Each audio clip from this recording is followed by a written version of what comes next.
let me introduce you to Sybil Romney. And I'm going to share, Sybil gave me some points that I had no idea were part of her very interesting background.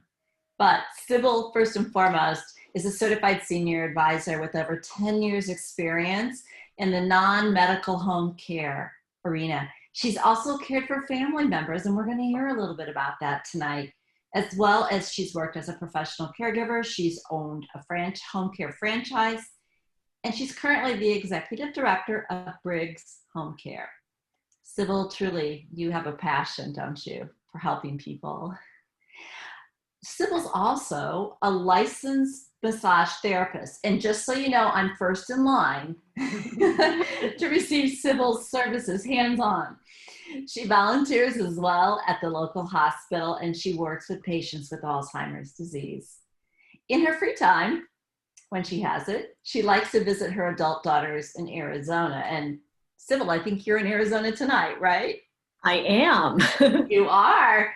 You might see her but not recognize her on the back of a Harley, enjoying a ride in Colorado's beautiful mountains. And so much more you're going to learn tonight from Sybil about Sybil and all the valuable information she has to share. Don't forget to please, as questions pop up in your mind, put them in the chat box, because after Sybil's finished, we've left plenty of time for Q&A, and we're going to take your chat questions, and Sybil's going to answer them. So without further ado, it's my pleasure, Sybil, to welcome you. Great, thank you. Thank you for the introduction and for the chance to be here tonight.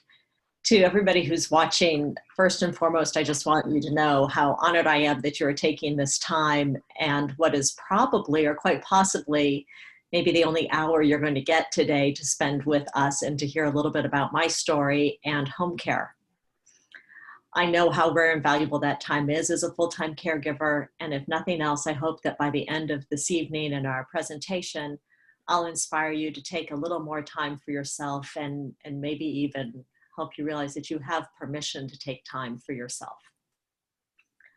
I also want to promise that I will make sure that there's plenty of time for questions for anybody who has questions, and equally important, time to do whatever you need to do before the debate starts this evening. In my case, I am in Arizona because I am visiting one of my daughters tonight.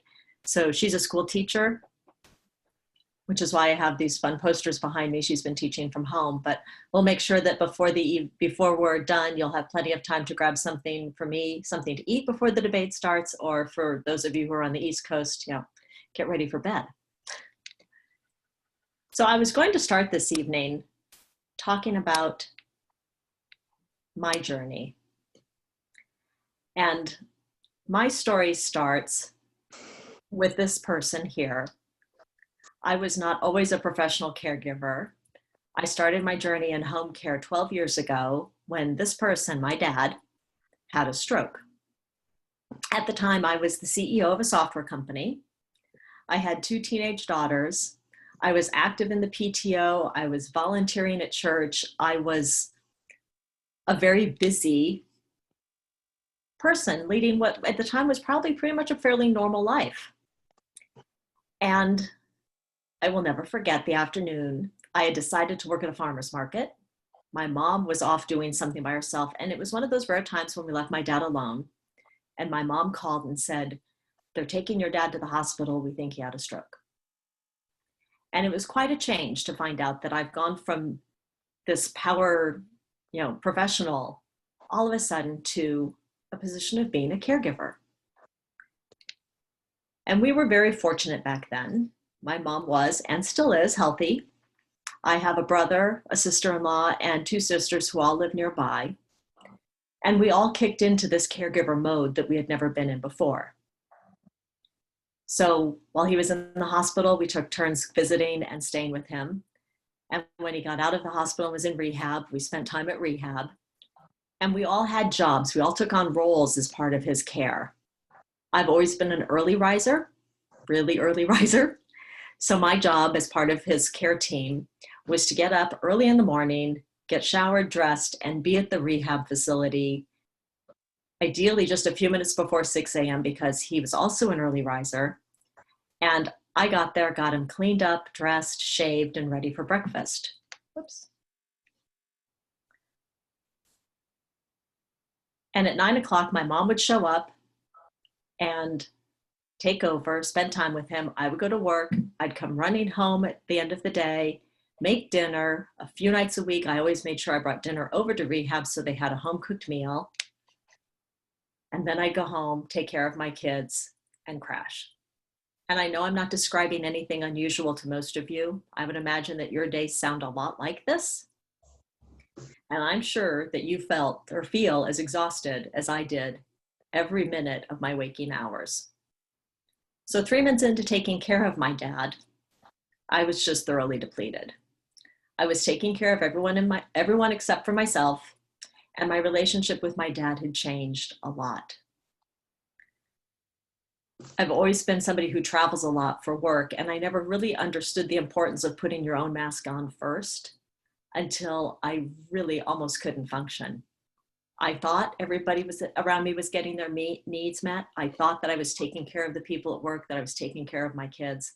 But in fact, every single person that I interacted with, my friends, my family, the people I worked with, they were all getting the bare minimum that I had to give. And it was just whatever I had to do to keep things moving forward, but it really wasn't a good amount. And right now, more than anything else, I felt bad for my kids. And I still occasionally apologize because I know I didn't give them what they needed. And I can only imagine how they must have felt and how neglected. But most of all, I didn't take care of myself anymore.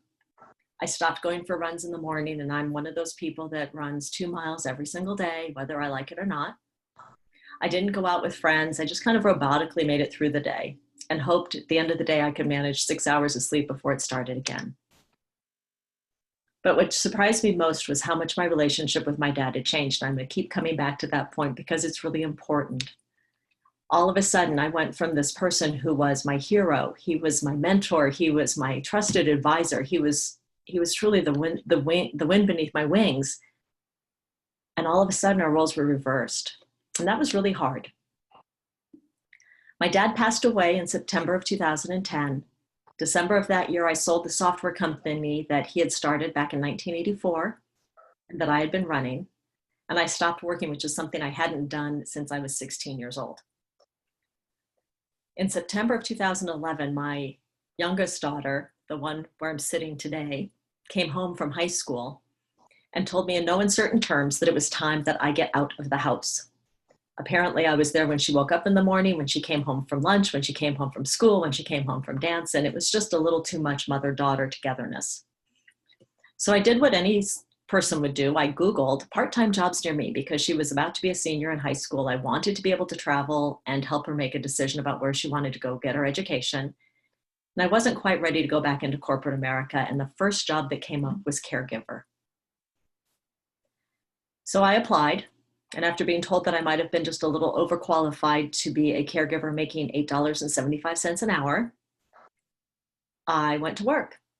And it truly was life-changing for me. I had no idea that this was something that people could get paid to do. And yet it was something that I really enjoyed. As much as it changed things with my dad, taking care of him was one of the best things I'd ever done. And what I love most about what I do now is that nearly everybody in this industry, anybody that you talk to that is in home care, has a story to tell about why they're in home care. This is not an industry people go into because, it's trendy. It's not like, working virtual reality or being a programmer or anything. Every single person that I talk to, every single person that I've worked with, they're here because they have a story to tell. And the work they do is truly a labor of love. So I want to start off with some fun numbers for you. And they are right here on the screen. 10,000 is the number of people that are turning 65 every single day. Think about how many people that is. By 2030, the last of the baby boomers will turn 65 years old.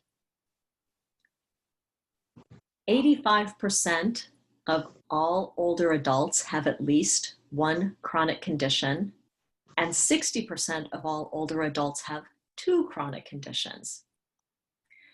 So if I do the math for you, 10,000 people a day, That means there are 6,000 people that are turning 65 every day that are living with 2 chronic conditions. It could be something simple like high blood pressure, but it could be something more complex as well.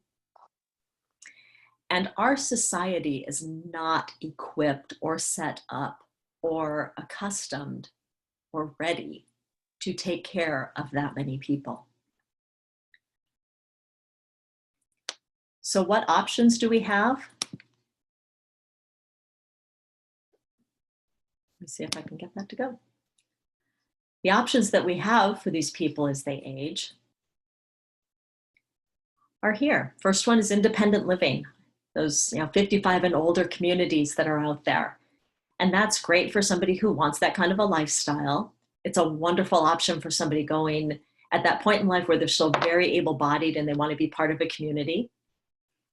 There is something called assisted living out there for people who need just a little bit of help. They now call those things that back a long time ago we used to call nursing homes, they now call them skilled nursing. There's also a new concept out there called continuum of care retirement communities.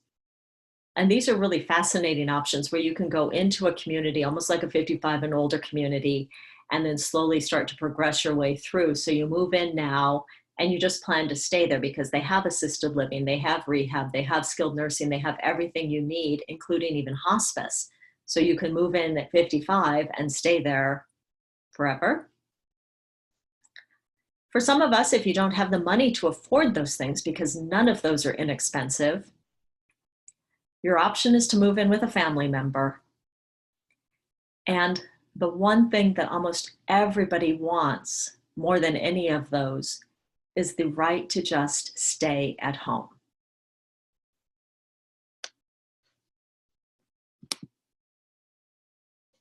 And that's where home care comes into play. And I just want to make sure that I'm clear here that there are 2 different industries out there. There is one called home health and there is one called home care.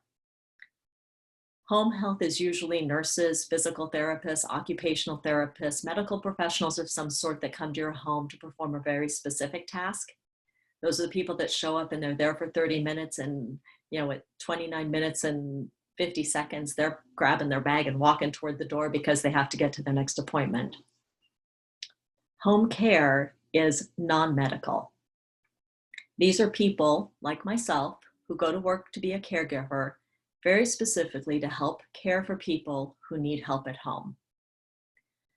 In the spirit of saying non-medical, I like to say that as long as you're not a nurse, we provide the same sort of care that you would provide for your loved one. So a lot of people say, why would I pay for that? And I'm going to get into that over the course of the next probably 20 minutes. Because you're right, these are things that you could do for yourself. The sorts of tasks that we help with are things like medication reminders, because you fill those pill boxes, but dad doesn't always remember to take the pills. We can help with things like anything personal care related, bathing, helping somebody go to the bathroom, changing Depends or briefs or whatever someone might need, getting dressed in the morning, meal planning and preparation to make sure that people are eating a healthy meal, because I've seen some people that will eat chocolate pudding for breakfast, lunch, and dinner if given the option. We can help with light housekeeping and laundry. We're not a Molly maid, so we don't call us and say that your hourly rate is less than what the cleaning company is. But if mom is not able to bend over and do the cleaning anymore, then absolutely we'll come in and help take care of the house. We help with transportation. And while we're non-medical, there's this term in our space called transfers. And this is helping people who might be mobility challenged from bed to a wheelchair, from a wheelchair into a car, from a car back into bed again, or back into the chair, back to the bed again. And our caregivers are trained to use things like gait belts and Hoyer lifts if that's part of the equipment that you have in your home. And most importantly, and I put companionship at the bottom of the list, is that this is probably the most important thing we do, because nearly 1/3 of all seniors that are out there right now live alone, which according to the US Census Bureau today is about 13.8 million people. And loneliness and social isolation, when they've studied it in older adults, they found that it leads to cognitive decline, to physical decline, to depression.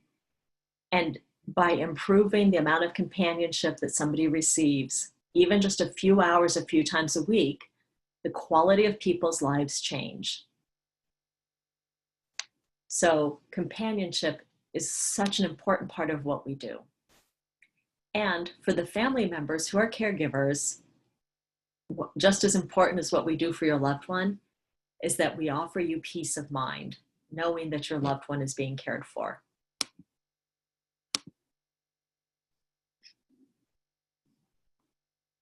So home care is regulated. In 36 states, if you're wondering, is it safe to bring somebody into my home? In 36 out of 50 states, home care is regulated by the Department of Health. And so we have to go through a lot of training and a lot of initial setup just to be allowed to provide care. And just in case, I'm pretty sure there's one person out there who's counting, I did only highlight 13 states, not 14, even though I said it's regulated in 36. And that is because Kansas is one of those funny states right now that's in transition. They're not technically not regulated. They are transitioning to being regulated. And I didn't know how to mark them the right way. So I left them as not regulated because they are, or as regulated because they are making that change. And we still have to follow their rules. And the hearts there, because I have to make a few selfless plugs, are where Briggs has home care agencies today. So regulated states, if you live in one of the yellow states, we can talk about that separately, but as long as you're in one of those white states, you can rest assured that your home care agencies are being watched. And in any state that is regulated, the care needs and the care licensing process to care for a minor versus an adult is a little different. There are home care agencies out there that specialize in caring for minors. My background is all caring for adults, but you can still get care for minors. And what does licensed mean? Licensed means that the Department of Health pays a lot of attention to what we do. They require that a home care agency is licensed, bonded, and insured.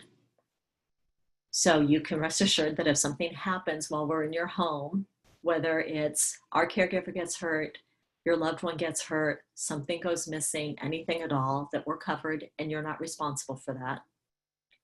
Every single one of our caregivers goes through background checks. We do a criminal background check, a DMV background check. We check to make sure that the person that's coming into the home is safe to be in your home and to care for your loved one. There's extensive training that has to happen, and that training changes all the time. We're audited for quality, and we are also mandatory reporters. And mandatory reporters means that if we suspect that there's any abuse going on, whether it's financial, emotional, physical, any sort of abuse at all going on with your loved one, we have to report that back to the state to let the right people know that your loved one might need help. But more than anything else, as much as it's a lot of work for the home care agencies, this should give you great peace of mind because your loved one is safe. And people frequently will ask, well, couldn't I just hire a private caregiver to work with my mom, my sister, my brother, my father, whoever it is? If you hire a private caregiver, and I'm not saying you shouldn't do it, I just want to make sure that you understand the two big risks of working with a private caregiver. And a lot of people do this, so I'm just sharing information here. First one is if you're paying a private caregiver, then you're responsible for making sure that taxes and all of that payroll gets withheld. And unless that private caregiver has some sort of liability insurance that they carry for themselves, if something goes wrong, if that caregiver gets hurt, if your loved one gets hurt, you're financially responsible, and most homeowners insurance doesn't cover that. So there are some financial benefits to working with an agency over a private individual. And I feel that's important you just know as you're making these decisions. So who do we care for? I mentioned that we don't care for minors, but there are a lot of companies out there that do. But most people assume that you have to be old, and I did kind of start off talking about the elderly population in order to need home care. And I will also say that the majority of our clients, the majority of people that we care for are elderly.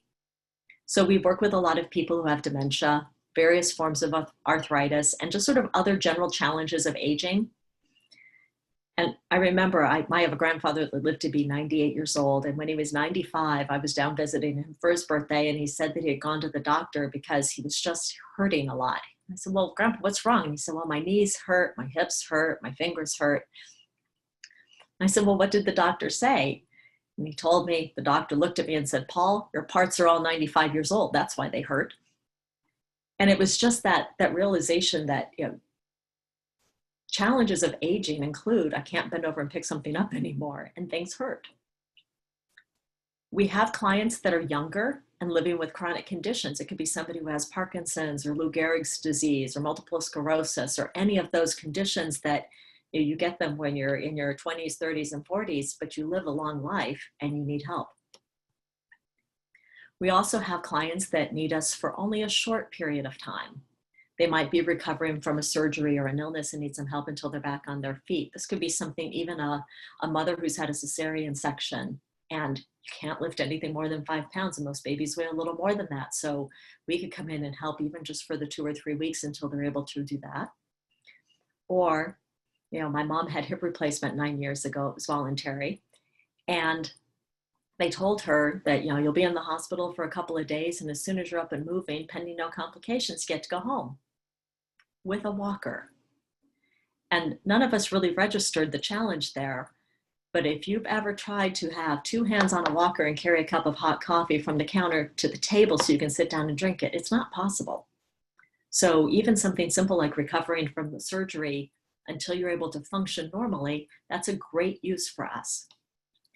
And then the last thing that we do provide is respite care for people who need just a break, little time off to take care of themselves.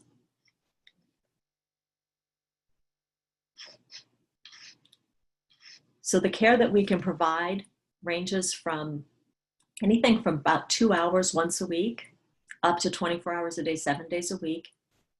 And it really depends on the type of care that you need. So that is a great segue into respite care. How do we know what it is you need?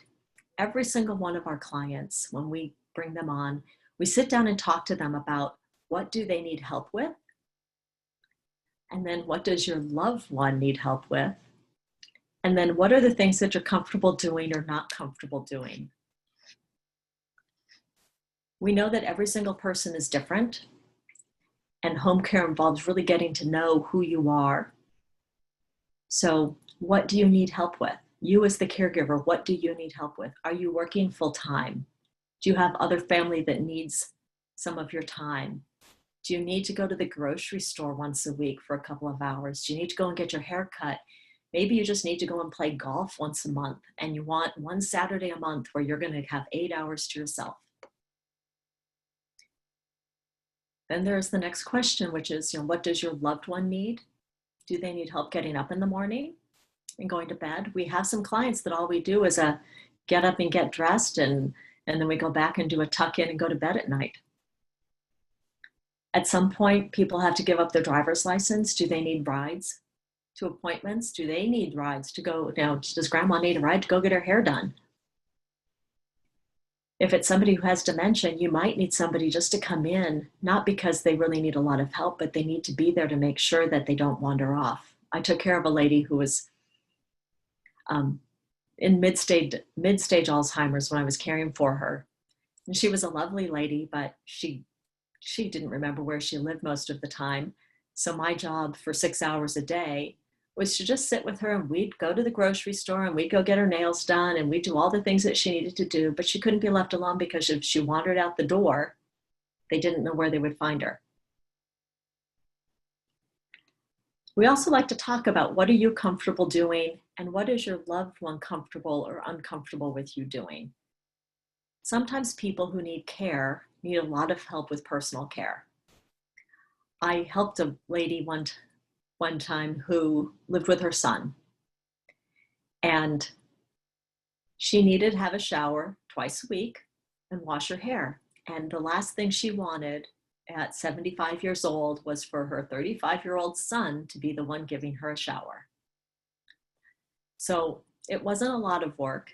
It was about 3 hours twice a week. And we made it more than it needed to be because it's hard to go over and just say, come on, let's get in the shower and then I'm going to leave. So once a week, twice a week, somebody would go over there for 3 hours. They'd give mom a shower. They'd do her hair. We'd help cook dinner. We'd go for a walk. We'd just spend some time with her and give her that space to feel like she was a person, and give her that separation from her son of feeling like, I don't want my son helping me shower and washing me. We could do laundry, we could do other things. But when he came back after that 3 hours, he was happy because he didn't have to do that. And she was happy because she had what she needed. So it really depends. That care plan that we put together and what we do for your loved one really varies based on all these factors. And we spend a lot of time getting to know you and creating that individual care plan to make sure that we're meeting your needs. We also spend a lot of time then talking to our caregivers and making sure that we have the right person. We're not going to send somebody out who's never worked with Alzheimer's patients before to take care of grandma who has dementia. We're also not going to send somebody out who's never seen a gait belt and learned how to do a transfer if you're in a wheelchair. A lot of our clients will give us some direction and guidance on what they like. Do you want a male caregiver or a female caregiver? Do you want somebody who knows how to cook, or are you okay doing your own cooking? So we'll ask all those questions to make sure that not only do we create the care plan, but then we match very carefully who the caregiver is that's going to come out and work with you. Which then leads everybody to ask the most important question, or at least what sometimes gets lumped into one of the most important questions. How do you pay for home care? And I wish I could tell you that insurance covers this, but it does not. So watch the debates and make sure that you're expressing your opinions and letting people know what you think about health insurance and healthcare. Medicare does not pay for it either. So it really is a kind of a double bind here. But there are some ways that you can pay for health insurance or for home care. The first one is long-term care insurance. So long-term care insurance, as long as you need help with at least 2 activities of daily living, things like feeding yourself, you need help with standby assist with walking, you need help getting in and out of the shower, going to the bathroom. As long as you need help with something that's considered a long-term care issue, long-term care insurance will pay for this. Workers' comp insurance, if you've been injured on the job, workers' comp insurance will also pay for this. If you are a veteran, thank you. And the VA has something called aid and attendant benefits, and that will also help cover it. But for the vast majority of us, home care is private pay.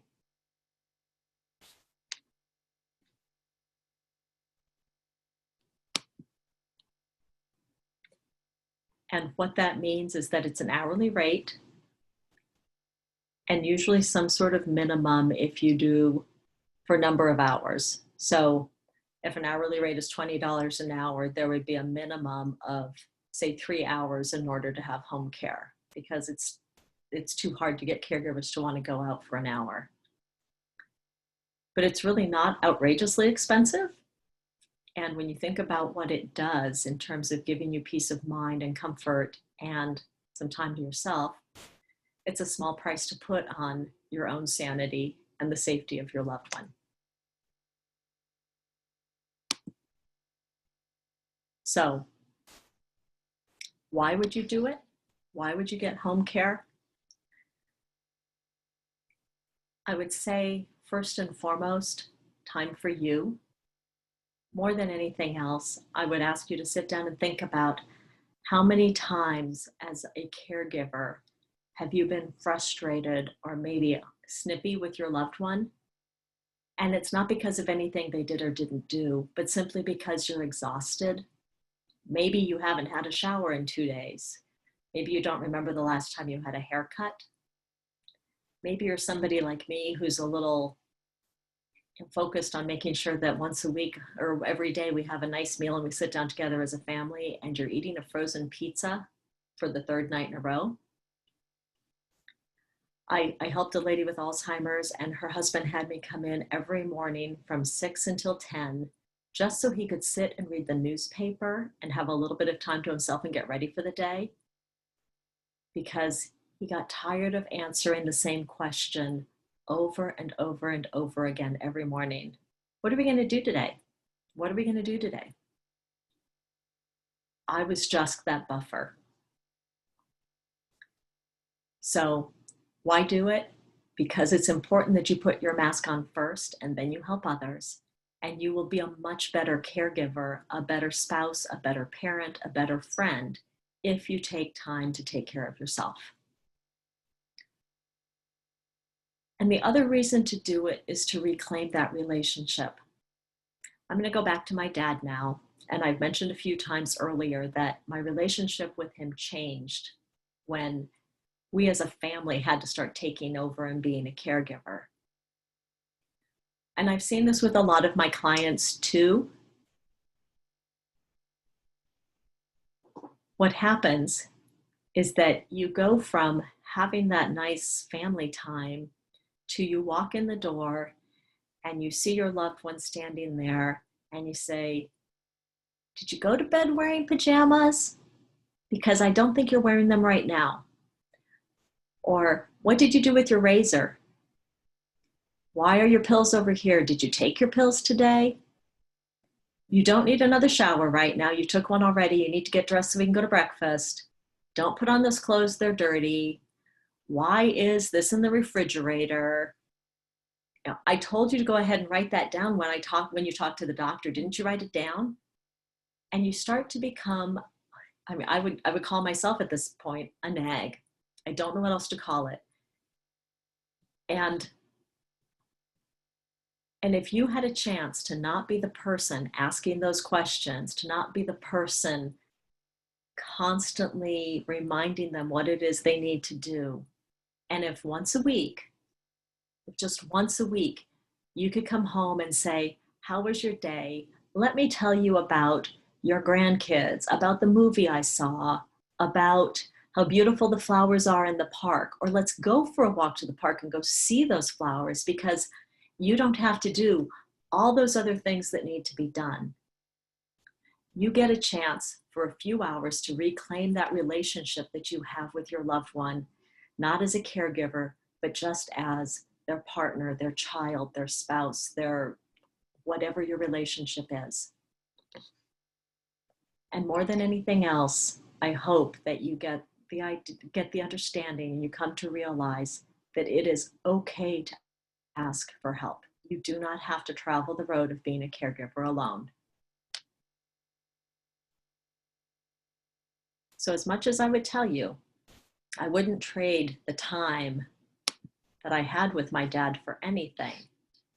I do wish I would have had just a little more time to laugh and to talk about his grandkids and to just be together. So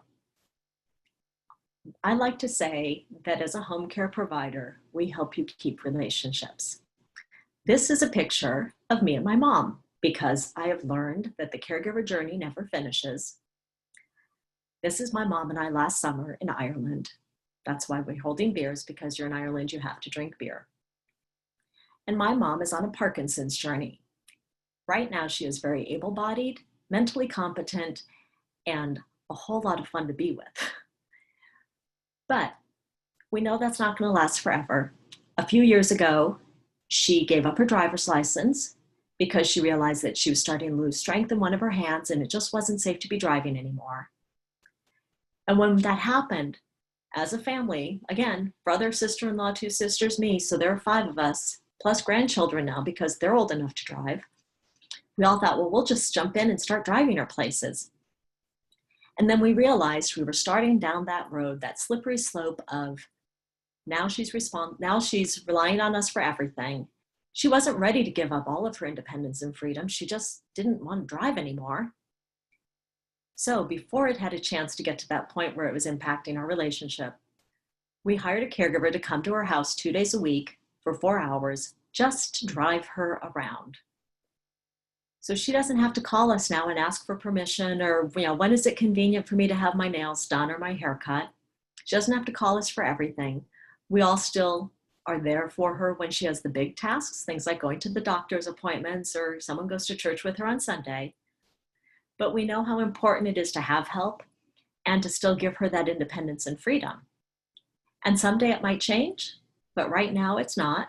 We did not get to go on a fun trip this year, but next year I'm cautiously optimistic that we'll be able to do it.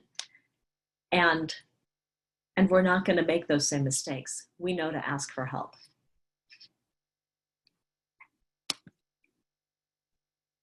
So I did put up there in one of my slides a map, but Briggs Home Care is the company that I work for. We have offices, 11 offices in these states and cities.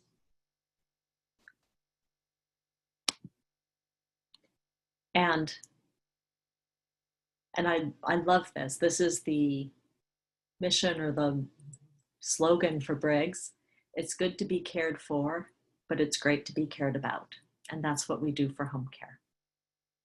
So I am happy to answer questions. Kelly and Deb, I have not been watching what's going on in the chat. So if you want to read them to me, I'll answer. Hey, Sybil. Awesome. And we are getting questions that are coming in. I'd like to start with one that I think goes back to your story, Sybil, which is, it comes from John. When someone has cared for a loved one, what compels that person to want to take care of someone else's loved one?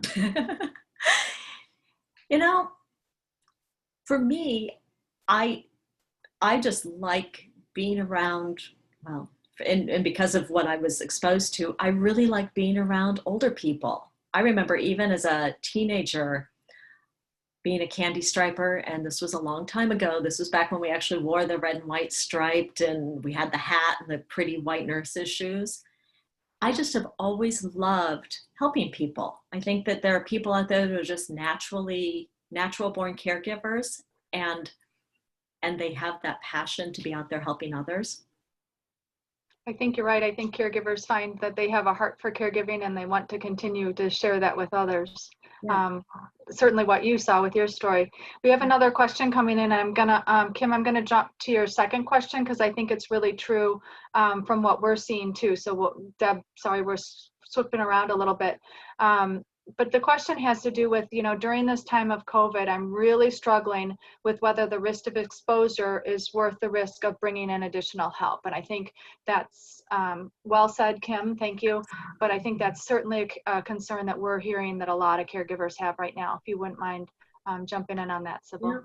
We did have about, I think probably about 20% of our clients when COVID first started that said, we're not comfortable.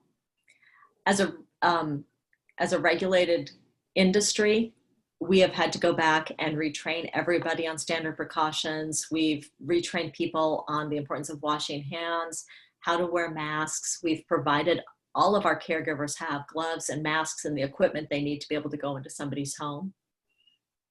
And then every single shift when they go to clock in, they verify that they are not running a fever, have not been exposed, that they're to the best of their knowledge. I mean, I can't account for, I was at the grocery store earlier today and I can't say I have 100% haven't been exposed, but I was in a grocery store wearing a mask, washed my hands, did everything I needed to do.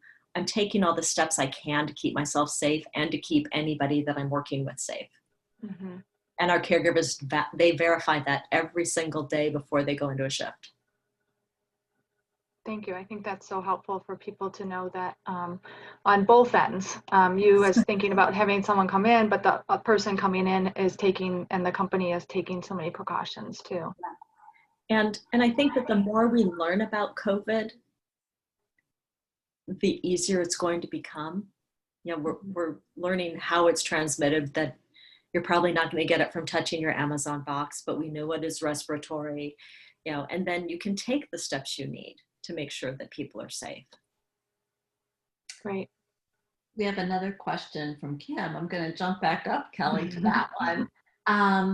Because I think this is true for a lot of families out there. Do you have suggestions, Sybil, for how to bring home care into someone's home who has Alzheimer's, but is convinced there is nothing wrong with them and they're very resistant to any kind of help or assistance? And I might add to that, Kim, even outside of Alzheimer's, I've got parents who say, I don't need the help. So how do we deal with this situation?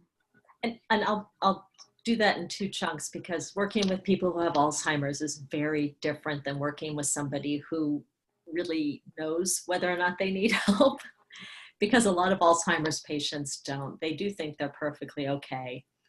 And so a lot of times when we go into work with somebody who has some form of dementia, we go in not wearing scrubs. They don't want somebody who comes in looking like a nurse. Mm-hmm. And we'll send somebody in who has experience and try to be their friend.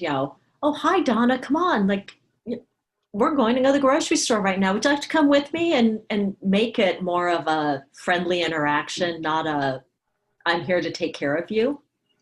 Mm-hmm. And you have to play around with it a little bit. I was talking to somebody yesterday, and I wish I could remember who it was. It was one of our offices. And they had a gentleman who had dementia, and he was really involved in the train industry. And he wouldn't let anybody come in. And they finally figured out that if the caregiver wore a conductor's hat, he was perfectly happy and would go along with whatever that caregiver said. So some of it, and I'm deeply passionate about Alzheimer's and dementia, some of it is just figuring out where they are. Mm-hmm. You have to get to that place with somebody who has dementia. You have to get to that place of knowing what is their background, what were they 20 years ago, 30 years ago, depending on how far into their dementia journey they are, and then meeting them there. I had a lady who used to play organ in church, and I had such a hard time figuring out how to communicate with her. And I went down to their basement one day, and she had a piano down there. And I said, "You play piano?" And all of a sudden she said, "Well, I play the organ in church," as if she played the organ in church, in 3 days at church on Sunday. And I said, "Oh," so I asked her husband, I said, "Would it be okay if I brought her over to my house? Because I have a piano, and the one in the basement at their house was definitely not usable."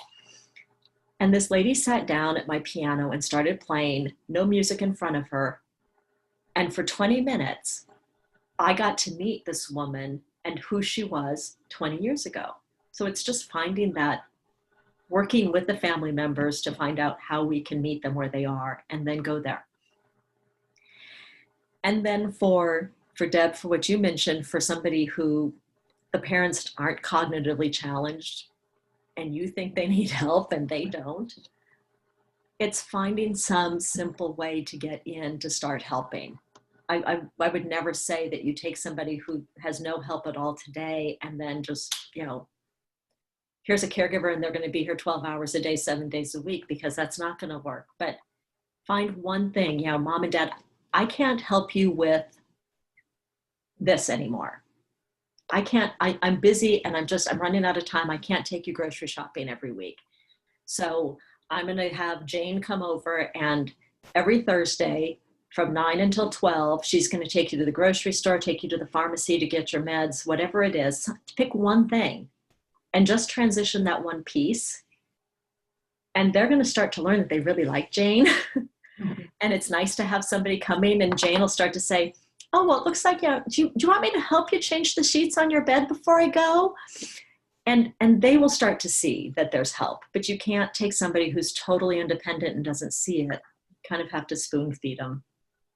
And I would say most of our home care clients start off with 3 or 4 hours a week, because they really don't need any help at all. But we'll do that. Yeah. And it evolves very quickly. Well, we're running up against our time, but we do have a couple more questions in the chat. So we have a question from Dabney, who said, "Thank you for the clear distinction between home health and home care. I hope this industry grows rapidly. How might we facilitate this industry to grow in our areas?" There are, Briggs has a very small footprint right now in the home care space, but we're hoping that grows. But there are a lot of companies out there. And I think on my last slide, I put my contact information. So if you are in an area that we don't serve right now, I would be happy to help you and talk to you about who I know in the space and who might be able to help you. And then write letters to your Congress people and your senators and anybody else that you can, and let them know what an important piece of the overall healthcare picture this is. Talk to your doctors and find out, especially now that we're starting to get more of those group medical plans where doctors are sort of pooling together and referring within each other.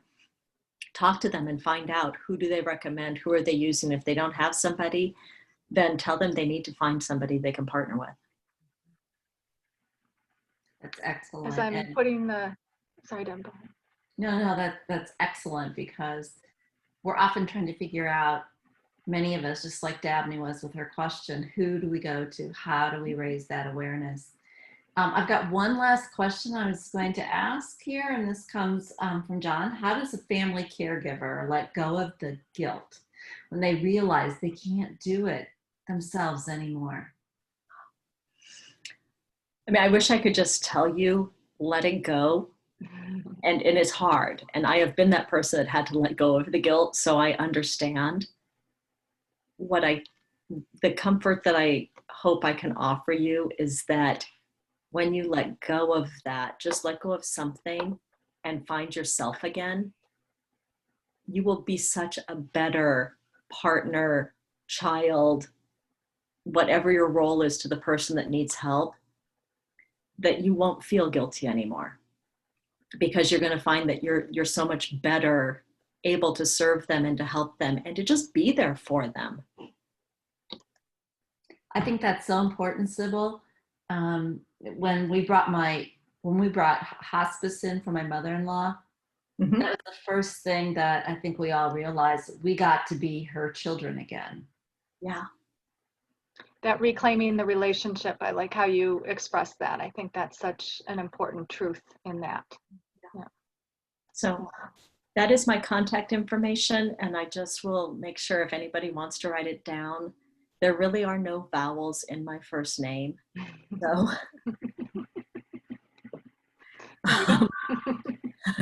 That's good. so if you send me an email, just don't stick any extra vowels in there. It won't work. I thank my mother every day for that. Well, Sybil, thank you for sharing your pearls of wisdom with us today. Thank you so much for letting me and inviting me to do this. Thank you. I think it's such an important topic, and really it's something we've seen over and over again, as we talked about when we first started talking about how caregivers really need to find that help for themselves and take that time to be able to help themselves. So thank you for sharing with us. Thank you. And as you can see on the screen, we have a couple more excellent experts lined up. So I would encourage you to mark your calendars and get set for our upcoming speakers that we have as they'll be coming through. So thank you. And then we will be posting Sybil's, we did record, as you all know, and we will be posting that on our website, which is nourishforcaregivers.com. And there you can also pick up our newly released Caregiver Companion, which is a way also to kind of reclaim relationships in terms of also thinking about who you are and who you are as a caregiver as you're going through that. So we thank you all for being with us and sharing this time with us. Yes, thank you all so much. And Sybil, I know you can't see all these messages rolling in, but beautiful presentation, great information. Thank you for what you do. God bless you. Thank you, Sybil. Good presentation. Another one. Thank you so much for a great presentation. And Deb and Kelly, thank you for Nourish. So thank you, Sybil. Thank you so much. Much needed information. Thank you. Well, everybody have a wonderful evening. Yes.